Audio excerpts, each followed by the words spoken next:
Hi, welcome to Chad's Silversmithing. Today I thought it would be fun to try a new type of chain that I've not done before, and they're usually called a double rope chain, so I don't know if that's a correct term or not, but I've seen them around, and my wife has some base metal ones from the past, so I thought I'd try and do one in silver, see how it turns out. So let's get started.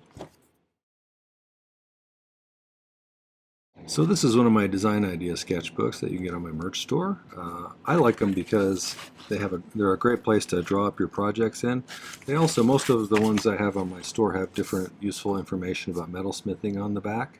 Some are conversion charts for gauges to inches to millimeters and things like that. This one has different flow temperatures of types of solder, so I find that pretty useful. But mostly it's nice to have because then you can keep track of all of your projects for future reference. So I apologize for today's drawing because the chain type that I'm trying to draw, I am not very good at sketching things out. Now, this dot matrix helps me out a little bit, but when I'm trying to do a complicated chain that looks three-dimensional, that's hard for me to do. So that's about the best I could do. But it basically looks like three links interlock with each other, even though it's called a two-link rope chain or whatever, double rope chain. So I'm going to use some 18 gauge round wire. I've been doing some casting and recycling, so this is recycled scrap. And we're going to use that to make the rings out of. And it's going to take a lot of rings, I think, because I'm going to make a bracelet out of this. So I did start one already just to see how to do it, and I figured out the pattern. And the hardest part, of course, is getting it started at the beginning. And that's always the hardest part when you're doing something like this.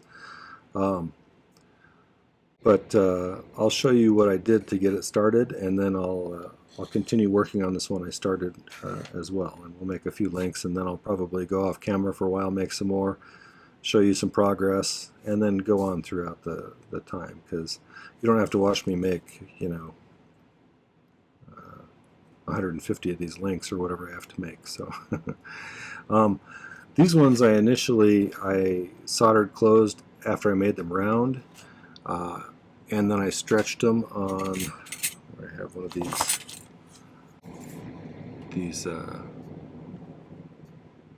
what do you call them, chain stretching pliers or whatever, to make them a little bit more oval or elongated lozenge kind of shape.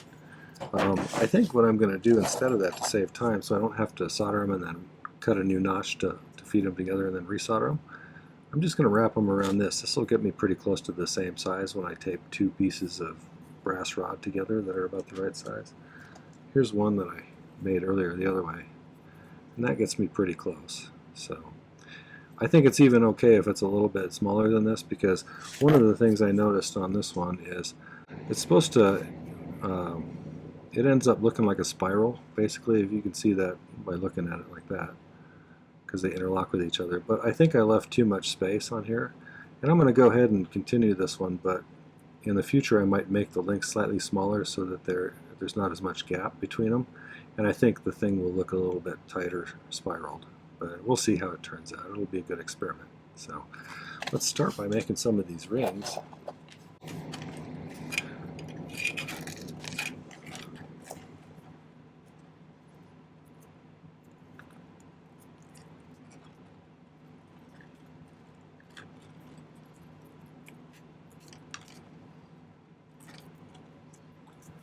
I'm going to wrap it as tightly as I can around this thing.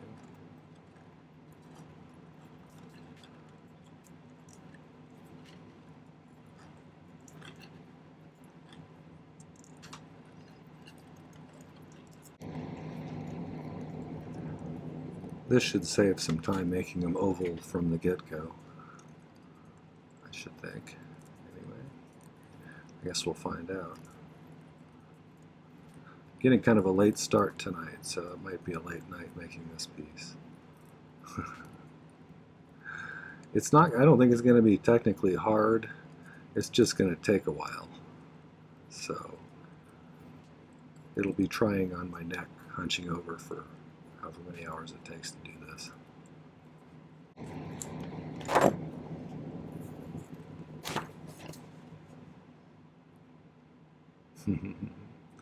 That's interesting, because it curled a little bit when I took it off of there. That's cool. I didn't expect that. Okay, let's snip off links here.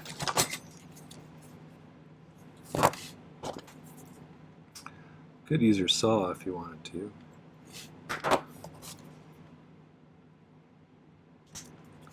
I'm just going to flip the cutters over each time so I get a relatively flush cut.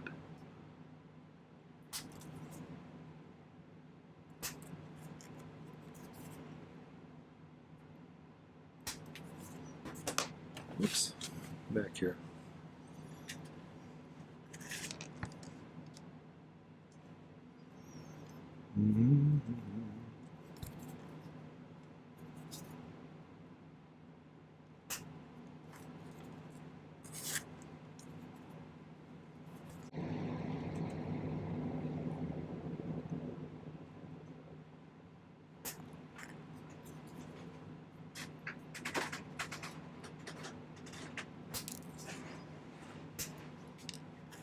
Okay, so if you're new to my channel, here's some information about my setup and my solder and torch and everything.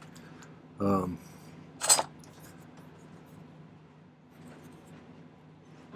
think to start with, I think we're going to solder two of them closed and then one of them through those two. Okay, we'll get those two soldered closed. Another way to have less extra space on these things would be to use a slightly thicker wire. This is 18 or gauge or 1 millimeter. So if you use 16 or 1.3, that might produce a tighter result, I think. Just because there'd be less space inside of the loop. Alright, I'll set this to the side for now. When we get towards the end, I'll make a little clasp.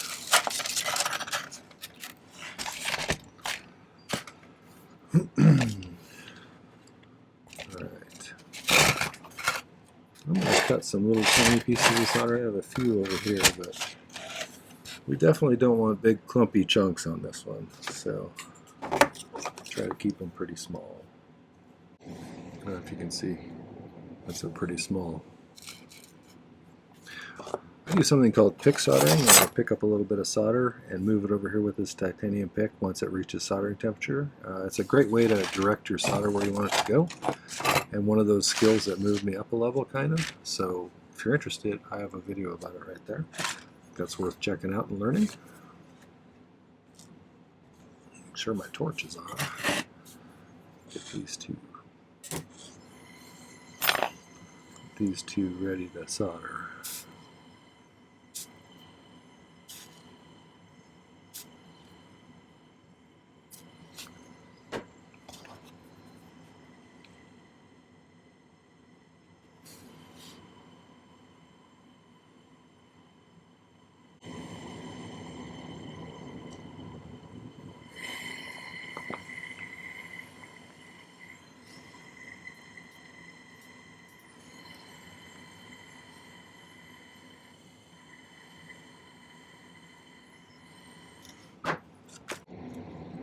Running one through both of those there now.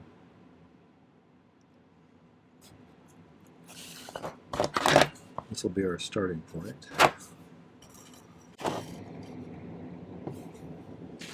Sometimes I use something to shield the rest of it from the heat when I'm soldering a piece that I don't want to solder to something else. That's one thing you can do here. It's not ideal because generally it's harder to get the piece up to the soldering temperature, but because part of it's concealed.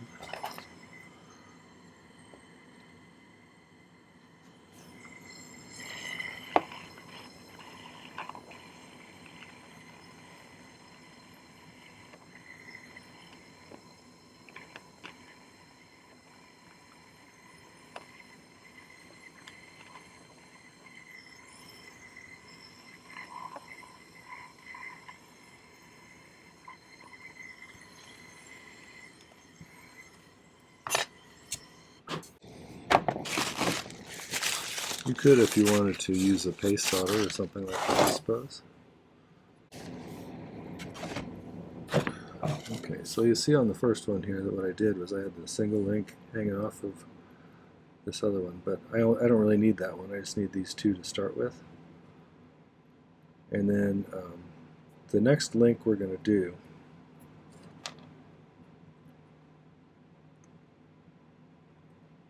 see if I got this right. I want to set this on there so that those two are interlocked with each other. The third one goes through both of them. I accidentally didn't do that on the first one, so let's resolder this one.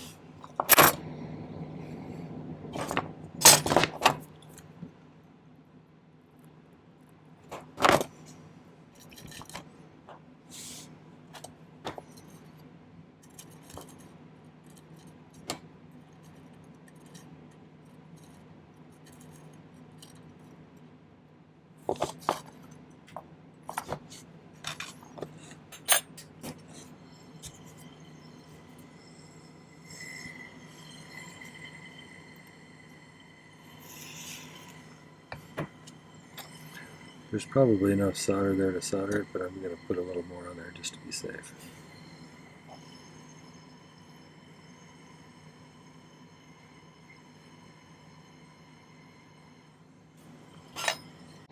That's better.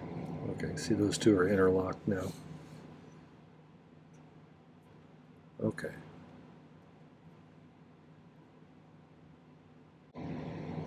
So from here on out, each one just needs to go through those two.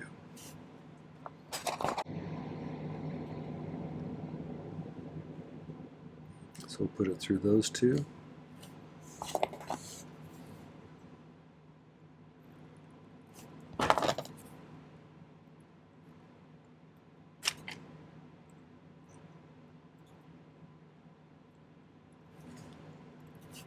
Close that up and we'll solder that one now.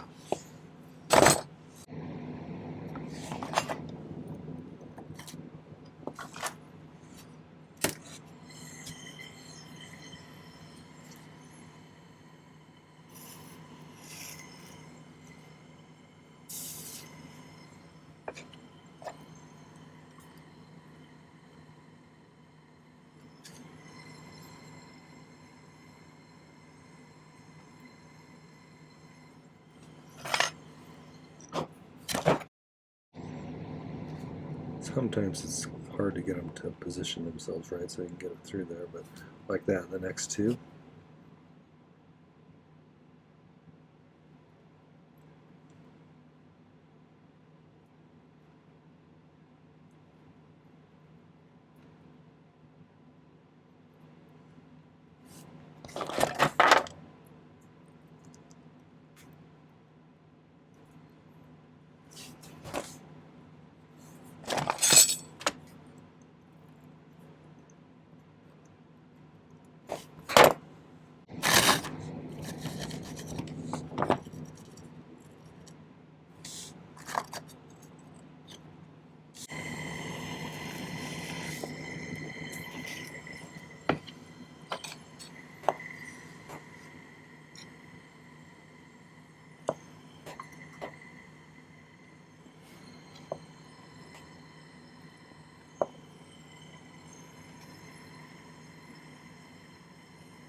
You know, and if you inadvertently solder something together, that's alright. You can just cut it off and redo that one. There you can see it's starting to do the little spiral thing. Next one we go through the next two. I'm going to make a little dimple on this one so that I can tell it's the end one.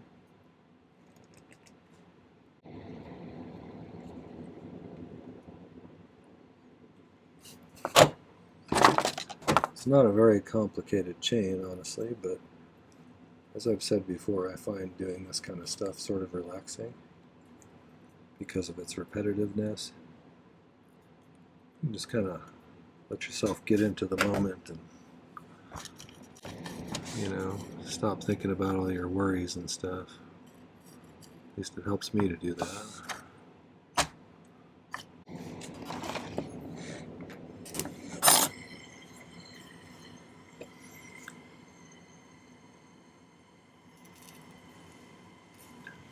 So like I said, I don't think this is a super challenging project, except for finding your pick when you set it down.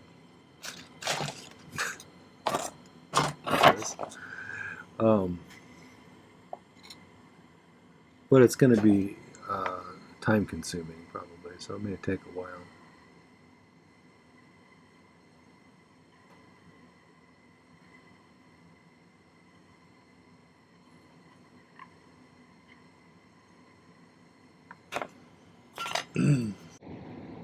Through the end too.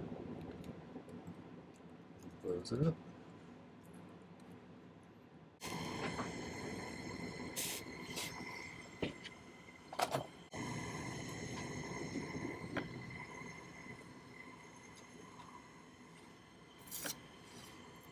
I accidentally picked up something that was not soldered. I don't know what it was, flux or something. Oops. Start to see it's got a spiral to it like that. So now we'll just go to the next two.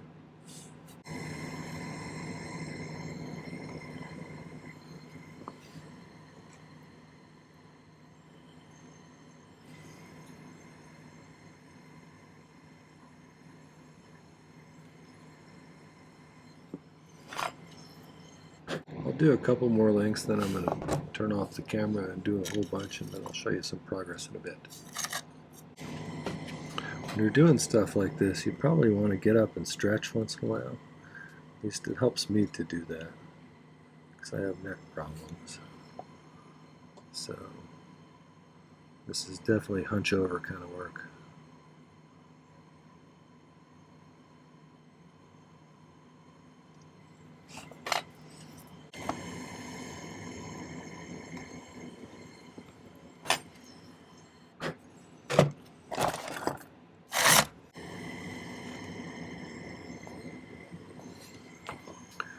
I had a nice chat with my patrons the other night. It's always nice to have a live stream with them. I have so many nice people in different parts of the world who join my Patreon.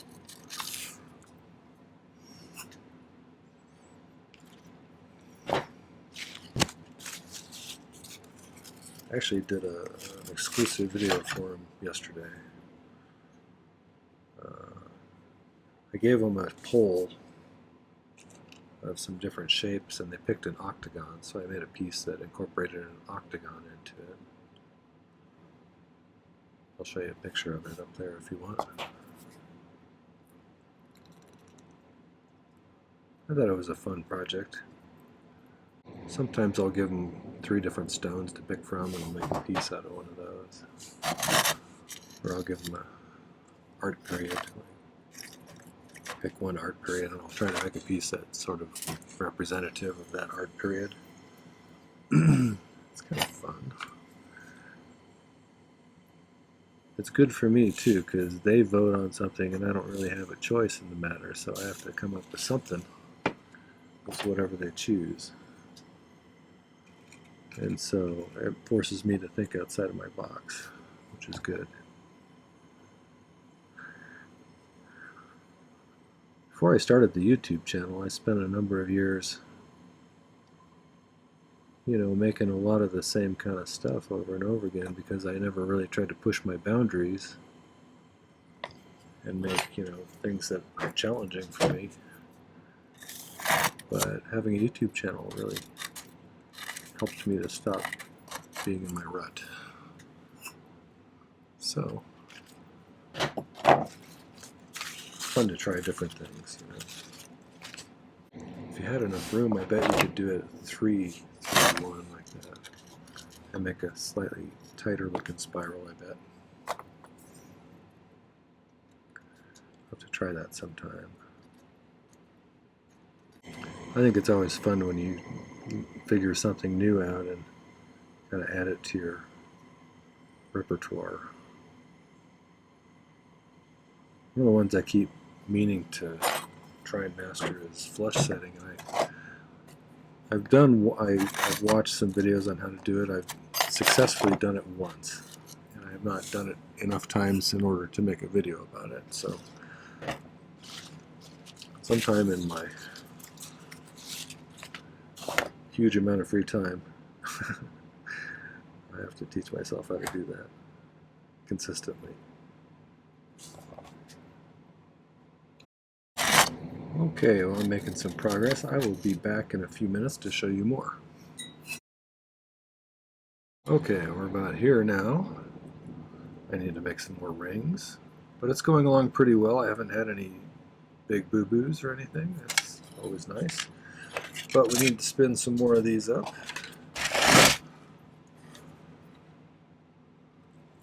Make some more rings.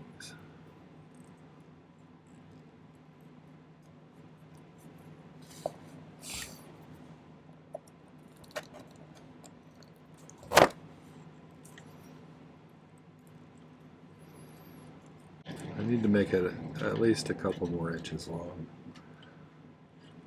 Then I'll decide. The last bracelet I made on the channel was kind of ended up being kind of a big bracelet, lengthwise. And I like to have a variety of different sizes for sale. So everybody's got different wrist sizes. If you like chain making, you should check out my playlist where I have all different chains on it. I've done quite a few on the channel now. So check it out. I'll put a link up there for you. Maybe you'll find some other ones you want to try.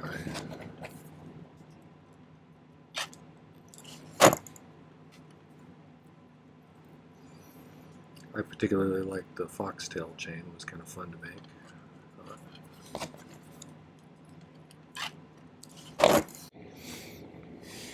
Okay, I'm going to cut some more of these things. Alright, well, let's keep going. Go through the next two again.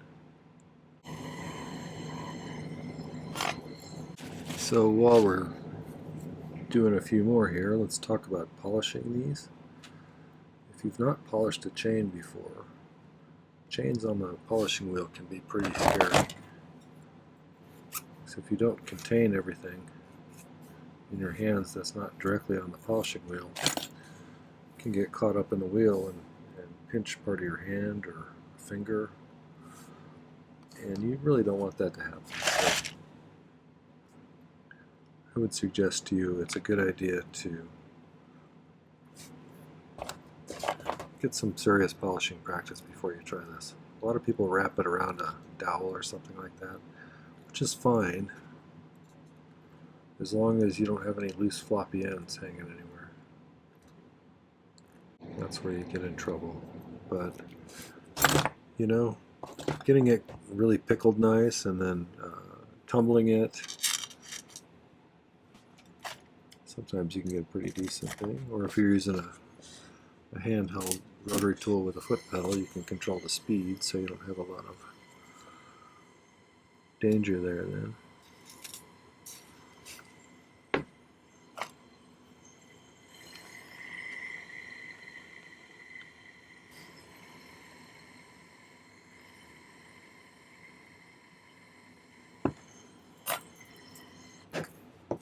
I just don't want anybody to get hurt, so please be careful.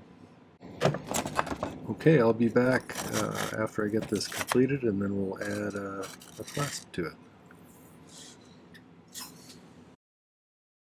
So I've added a jump ring on here. I'm going to solder this closed. I'm also going to make a little shepherd's hook clasp. So I'm going to melt the end of this piece of 16 gauge.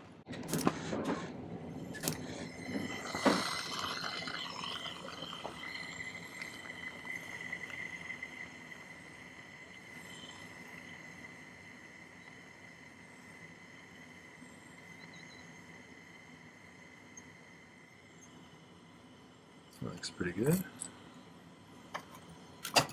Okay, on this sort of a clasp, I like to flatten the end here to make it extra springy. So let me find my chasing hammer.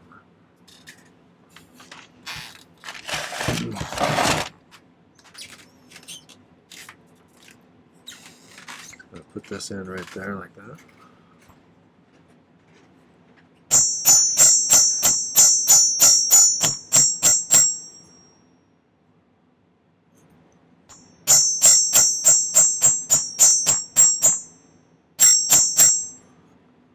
Now I'm just gonna solder this one closed and this ring closed too. I think you can see why pick soldering can be a really useful tool when you're doing stuff like this.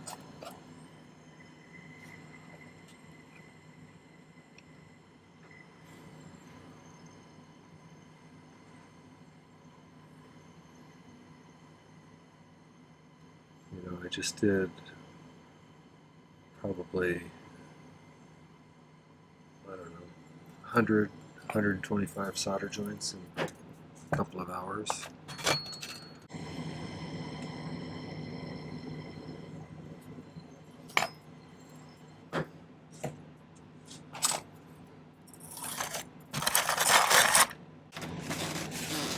It's about 11 p.m. So I'm going to let this pickle for a while. You go have a snack. It looks cool that way too when you do it like that, when you untwist it. When you do it like this, it looks like a spiral. I like that a lot. So, and then when you hook these together, it's pretty small. But you get the idea. I can always add more rings, I guess, if I decide this is too small. So, well, let's get that pickled, and then I'll polish it up, and I'll show you the final result.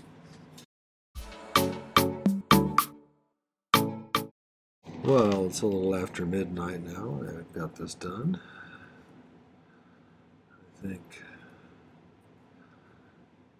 if you twist it one way, it looks like that. If you go back the other way, it becomes a spiral, like that. And I think that came out surprisingly symmetrical, you know, given my hand cutting of things and everything, but I really like that one. I'd give myself an A on this one, I think. So, tell me what you think. Tell me what your favorite type of chain is, or what kinds of chains you'd like to see me try to make. So, this is pretty small. I may have to add some links to it, but or I'll just keep it around for someone with a very small wrist, you know. Either way, tell me what you think. Suggestions, ideas, all sorts of stuff. I'd love to hear from you. So, I'll get some better pictures and put them at the end. Okay, well, that was a double rope chain. I hope you enjoyed that and learned something. If you did, make sure to hit the like button before you go. That really helps to get my channel promoted. I'd really like it if you'd go visit my main channel page and check out some of my other content. I have 630 plus videos now, so I do 3 per week, one on Tuesday, one on Thursday, and one on Saturday, so there's plenty of content always coming out. I think it would be awesome if you would subscribe to my channel too. It doesn't cost anything, and it allows you to find my content much more quickly.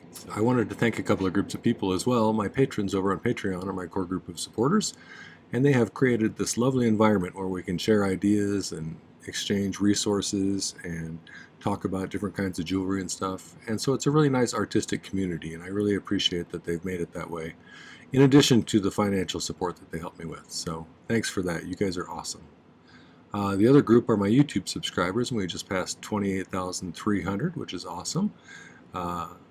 I've met very nice people through YouTube. I love the comment section. People are always so thoughtful and kind, and I appreciate that. I love constructive criticism and ideas for videos, and just when you share your story with me, that's always nice to find out. I've met a lot of cool people through YouTube, so thanks for being that way.